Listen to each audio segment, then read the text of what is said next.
जैसे ही उन्होंने इसको जोड़ा तो वहाँ पर एक लड़की का नाम लिखा हुआ था जो था जैस्मिन, जिसे इन्हें लगा कि जरूर उस व्हाइट लड़की का नाम जैस्मिन है। और ये लेटर जैस्मिन ने रायना के डैड के लिए लिखा था। लेटर में लिखा हुआ था कि मैं रायना के डैड को पहली बार पाइन के पेड़ के पास मिली थी जो जंगल में है, और वो टाइम मेरे लिए सबसे बेस्ट टाइम था क्योंकि उसके बाद मैंने रायना के डैड के साथ बहुत अच्छा टाइम गुजारा, और मैं चाहती हूँ कि मैं उनके साथ हमेशा ही उसी जंगल में पाइन के पेड़ों के पास रहूं। पता चला कि जैस्मिन एंजल भी रायना के डैड को ही बोल रही थी। अब इससे ये लोग समझ जाते हैं कि अगर हम पाइन के पेड़ों के पास उस जंगल में जाएं तो जरूर हमें वहाँ से कोई ना कोई सुराग मिल सकता है। इसीलिए अब रायना और रिपोर्टर पास ही के जंगल में पाइन के पेड़ों को ढूंढने निकल जाते हैं। जल्दी उन्हें वो जगह मिल भी गई थी क्योंकि पाइन के पेड़ों के साथ वहाँ बहुत सारे सफेद फूल भी उगे हुए थे, और ये वही जगह थी जहाँ रायना के डैड और जैस्मिन मिला करती थी। रायना यहाँ पर आकर और भी चीजें याद करने लगती है। लेटर के मुताबिक वो नॉर्थ की तरफ बढ़ने लगते हैं। वो एक नदी के पास पहुँचे जहाँ उन्हें एक बोटमैन कश्ती में बैठा हुआ इस तरफ आता हुआ नजर आया। उस आदमी से वो पूछने लगे कि आखिर वो white flowers mainly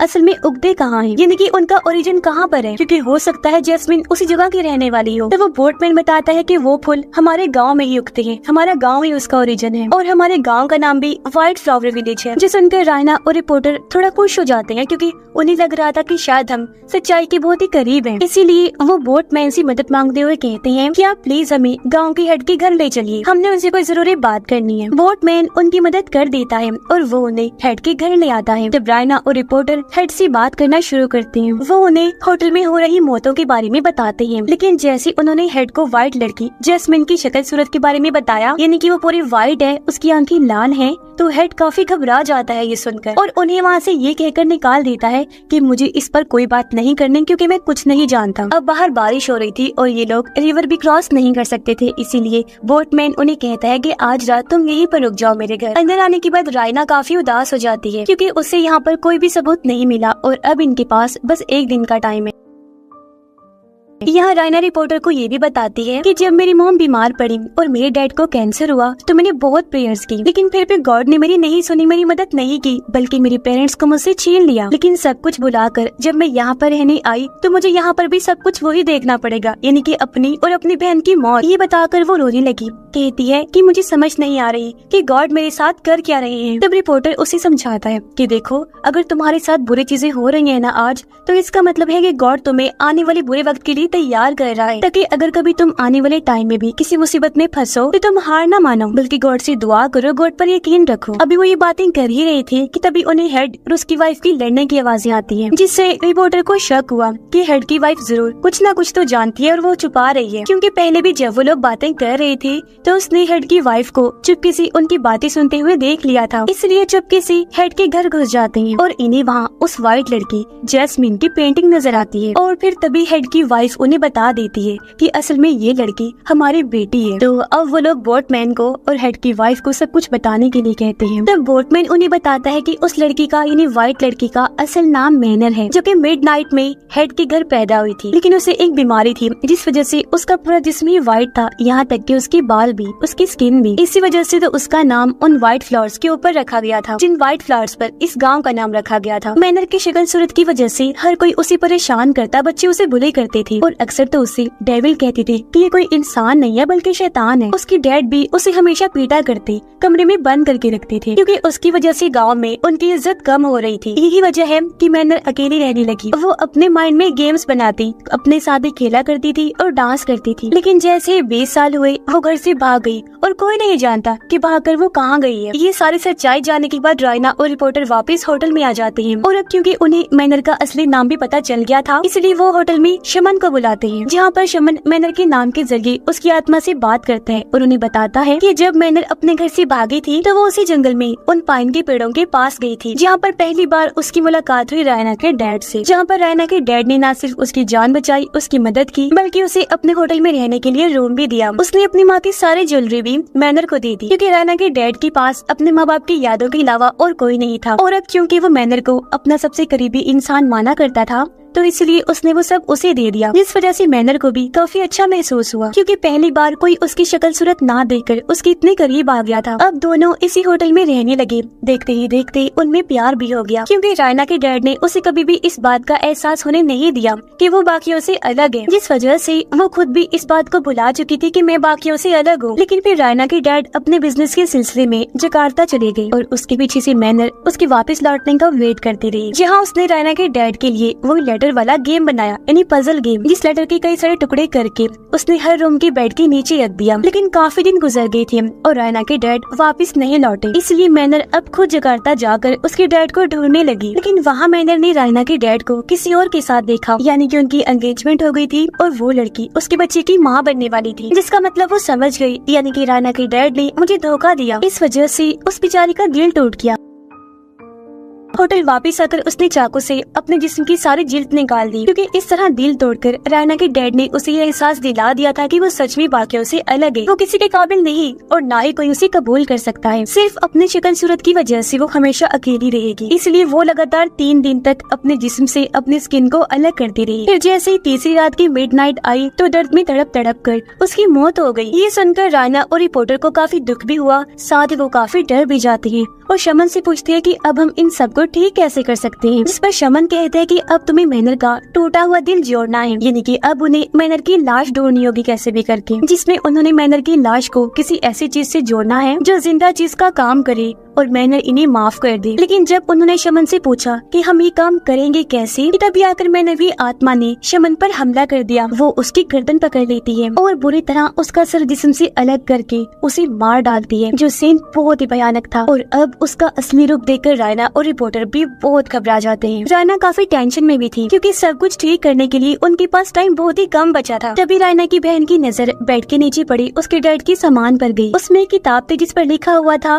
white S jasmine, यानी कि उनके डैड ने इस बुक के अंदर मैनर के बारे में लिखा हुआ था। किताब को पढ़ने से उन्हें पता चला कि असल में रायना के डैड जकार्ता किसी मीटिंग के सिलसिले में नहीं गए थे, बल्कि वो तो मैनर को शादी के लिए प्रपोज करने के लिए उसके लिए उस जैसे ही व्हाइट फ्लावर्स वाली रिंग बनवाने गए थे, ताकि वापस आकर उसे सरप्राइज दे सके, उसे बता सके कि मैं तुमसे कितना प्यार करता हूँ और फिर वो शादी कर ले। लेकिन जब वो रिंग खरीद कर शॉप से बाहर आ रही थी तो तभी एक गाड़ी से उनका एक्सीडेंट हो गया। एक्सीडेंट में रायना के डैड के दिमाग पर गहरी चोट आई, जिस वजह से उनकी याददाश्त चली गई। और जिस गाड़ी से उनका एक्सीडेंट हुआ था वो असल में सुकनीति और उनके हस्बैंड की थी, यानी कि रायना का डैड उनका असली बेटा नहीं था। उन्होंने तो उसे बस गोद लिया था और उसे अपने बेटे की पहचान दे दी, उसका नाम और सब कुछ। तो बस तभी से रायना का डैड सुकनीति और उनके हस्बैंड के साथ रहने लगा। लेकिन फिर एक दिन उसे सब कुछ याद आ ही गया कि आखिर में यहाँ पर आया क्यों था, इसलिए वो जल्दी से वापस होटल में आ गया, क्योंकि वो भी मैनर से बहुत प्यार करता था। लेकिन तब तक मैनर की लाश का बहुत बुरा हाल हो चुका था, वो सड़ चुकी थी। और ये देखकर रायना के डैड को बहुत दुख हुआ,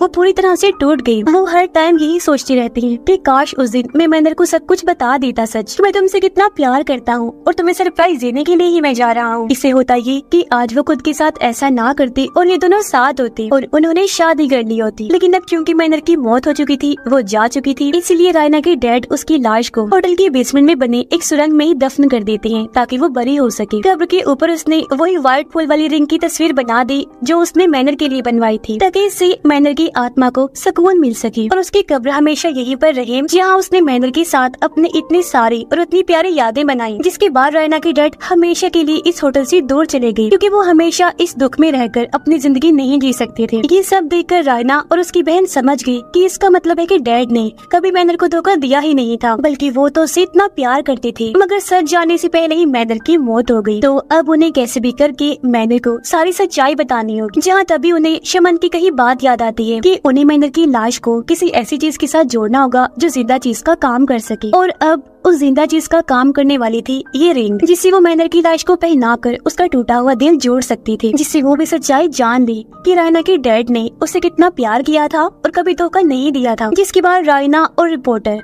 होटल के बेसमेंट में आ जाते हैं। वो पूरी तैयारी करके आए थे ताकि टनल के अंदर उसकी कब्र को ढूंढ सके। जिसके बाद वो सुरंग में अलग अलग जाकर मैनर की लाश को ढूंढने लगते हैं। लेकिन तभी यहाँ पर मैनर की आत्मा भी आ जाती है, क्योंकि वो उन्हें इतनी आसानी से ये काम करने नहीं दे सकती थी। वो इनका टाइम जाया करने के लिए रिपोर्टर को पोजेस्ट कर लेती है। उसके जरिए वो रायना को गलत रास्ता बताती है, लेकिन बहुत जल्द रायना को पता चल गया कि रिपोर्टर पोजेस्ड है और अगले ही पल वो रायना पर हमला कर देते हैं, जिसे बचकर वो उससे दूर भाग जाती है। लेकिन रायना अपने बचाव में रिपोर्टर पर हमला करके उसे जख्मी कर देती है, ताकि अगर मैंने उसे पोजेस्ट भी कर ली तो वो उसके करीब ना आ सके। जिसके बाद एक बार फिर से रायना कब्र को ढूंढना शुरू कर देती है। साथ ही वो काफी परेशान भी थी, क्योंकि अब उसके पास टाइम बहुत ही कम बचा था। कुछ ही देर में 12 बजने वाली थी। तभी रायना को अपने बैग में अपने दादा और दादी का लेटर मिलता है कि रायना, अगर तुम्हें कोई भी रास्ता ना दिखे तो तुम गॉड से प्रेयर करना, देखना वो फिर तुम्हारी मदद जरूर करेंगे, क्योंकि उसके पास आखिरी रास्ता गॉड ही है जो जरूर हेल्प करते हैं। तो इसीलिए अब रायना प्रेयर करने लगती है। वो रो रो के गॉड से दुआ करती है। उधर रायना की बहन भी अपने दादा और दादी के साथ मिलकर प्रेयर कर रही थी, क्योंकि उसे यकीन था कि हमें सिर्फ गॉड ही बचा सकते हैं। और ऐसा होता भी है, क्योंकि तभी कुछ दूर चलने के बाद रायना को वो कब्र मिल जाती है, जिसे रायना खोदना शुरू करती है और उसे कुछ ही देर में मैनर का स्केलेटन ढांचा मिल जाता है। लेकिन इससे पहले रायना उस रिंग को मैनर के हाथ में पहनाती, यहाँ पर पोजेस्ड रिपोर्टर आ गया। वो रायना पर हमला कर देता है, लेकिन वो जैसी तैसी अपनी जान पर खेलकर वो रिंग मैनर के हाथ में पहना ही देती है, जिससे कि उसकी लाश और जिंदा चीज यानी कि वो एलिमेंट आपस में मिल चुकी थी। ऐसा होते ही मैनर सारी सच्चाई जान गई थी। उसकी आत्मा को शांति मिल गई, सुकून मिल गया और अब वो वहाँ से चली जाती है। कुछ ही देर बाद रायना और रिपोर्टर टनल से बाहर आ गई, जहाँ वो सब लोग आपस में मिलकर जज्बाती हो गए, रोने लगते हैं, क्योंकि उन्हें लग रहा था कि हमने सबने मिलकर आखिरकार सब कुछ ठीक कर ही दिया। रायना और रिपोर्टर ने वो सब कुछ पुलिस को बता दिया जो उनके साथ हुआ था। फिर रिपोर्टर रायना से बात करने आया। उसे कहता है कि मैं आज भी तुमसे प्यार करता हूँ और सिर्फ तुम्हारे साथ ही रहना चाहता हूँ। ये कहकर वो उसे शादी के लिए प्रपोज करता है, जिसे रायना कबूल भी कर लेती है और हाँ बोल देती है। रिपोर्टर अभी भी उस होटल में ही था और वो फोन पे रायना से बात कर रहा होता है कि कल हम अपनी शादी की डिस्कशन करेंगे। और अब जैसे रिपोर्टर ने फोन बंद किया, हम देखते हैं कि एक बार फिर मैनर की आत्मा शीशे से निकलकर बाहर आती है। इस टाइम घड़ी में 12 बज रहे थे, यानी कि रिपोर्टर की 3 नाइट्स पूरी हो गई थी और ये मिडनाइट का टाइम था। इसलिए मैनर उसके पूरे जिस्म से उसकी सारी स्किन निकाल देती है और बड़ी बेदर्दी से उसकी जान ले लेती है। फिर अगले दिन रायना जब उसे नींद से जगाने आती है तो वो रिपोर्टर की ऐसी हालत देखकर काफी डर जाती है। वो दुखी भी थी, रोने लगती है। वो इस बात से काफी परेशान हो रही थी कि उन्हें लग रहा था कि हमने सब कुछ ठीक कर दिया है और मैनर जा चुकी है, लेकिन असल में ऐसा कुछ भी नहीं हुआ था। वहाँ पर पुलिस और एम्बुलेंस आई जो रिपोर्टर की लाश को वहाँ से ले जा रही होती है और ये चीज छत पर खड़ी रायना और उसकी बहन देख रही होती है। यह रायना अपनी बहन से पूछती है कि अगर मैनर ने रिपोर्टर को ही मारना था तो उसने हमें क्यों नहीं मारा, तुम्हें और मुझे जिंदा क्यों छोड़ दिया, और अभी हालांकि उसने सच जान लिया है लेकिन वो फिर भी इस दुनिया में क्यों है, यहाँ से क्यों नहीं जा रही। इस पर रायना की बहन कहती है कि बेशक हमने ऐसा करके उसका दिल तो जोड़ दिया, लेकिन अभी भी मैनर वो चीजें नहीं भूली थी जो उसके साथ बाकी लोगों ने की। उसका दिल दुखाया, उसे परेशान किया उसकी शक्ल सूरत की वजह से, क्योंकि हमारे डैडी थे जो उससे प्यार करते थे, बाकी सब तो उसे नफरत ही करते थे ना, उसे बुरा समझते थे। तो अब जब तक वो उन सब लोगों से बदला नहीं ले लेगी वो यहाँ से कभी नहीं जाएगी, और क्या पता वो जाएगी ना, क्योंकि उसने उस रूम में ही अपनी जान ली थी। तो ऐसा करने वाले लोगों के लिए अगली दुनिया में भी कोई जगह नहीं होती, उनकी आत्मा को कभी सुकून नहीं मिलता और वो हमेशा से ही दुनिया में फंसे रह जाते हैं। जैसे कि मैनर को ही देख लो, वो वहाँ फंसी हुई है। अपनी बहन की सारी बातें सुनकर रायना काफी हैरान रह जाती है। वो सोचती है कि आखिर मेरी बहन को ये सारी बातें कैसे बताएं। और फिर तभी रायना की बहन रायना की तरफ देखती है जिसकी आंखें एकदम लाल थी, यानी कि मैनर ने उसे पोजेस्ट किया हुआ था, वो उसके अंदर आई हुई थी। और अब तक रायना की बहन जो बोल रही थी वो उसे मैनर ही बुलवा रही थी, जहाँ वो उनसे ये भी कहती है कि तुम्हारे हाँ सच में मुझसे सच्चा प्यार ही किया था, इसलिए अब से पूरी जिंदगी मैं तुम्हें कुछ नहीं कहूंगी, कोई नुकसान नहीं पहुँचाऊंगी, क्योंकि तुम दोनों उनकी बेटियां जो हो। जिसके बाद रायना और उसकी बहन अपने दादा और दादी के साथ हमेशा के लिए उस होटल को छोड़कर चली जाती हैं। साथ ही पुलिस ने भी उस होटल को अब पूरी तरह से सील कर दिया था, क्योंकि यहाँ पर इतनी सारी मौतें जो हुई थी। और अब 2 पुलिस वाले 3rd फ्लोर को चेक करने आए। वो उसी मैनर वाले कमरे में जाते हैं जहाँ अंदर मैनर बैठी हुई थी, और उनको देखते ही वो कहती है 3 नाइट्स एंड मिडनाइट, यानी कि वही मौत वाली लाइन बोलती है, यानी कि ये सिलसिला अब इस होटल में शुरू होने वाला था। फिर से मैनर हमेशा के लिए इस होटल रूम में रहने वाली थी, तो वो लोगों को ऐसी मारती रहेगी जो भी यहाँ पर आएगा, यानी कि ये चीज बहुत खतरनाक थी। इसी भयानक एंडिंग के साथ ही ये कहानी भी इधर ही खत्म हो जाती है।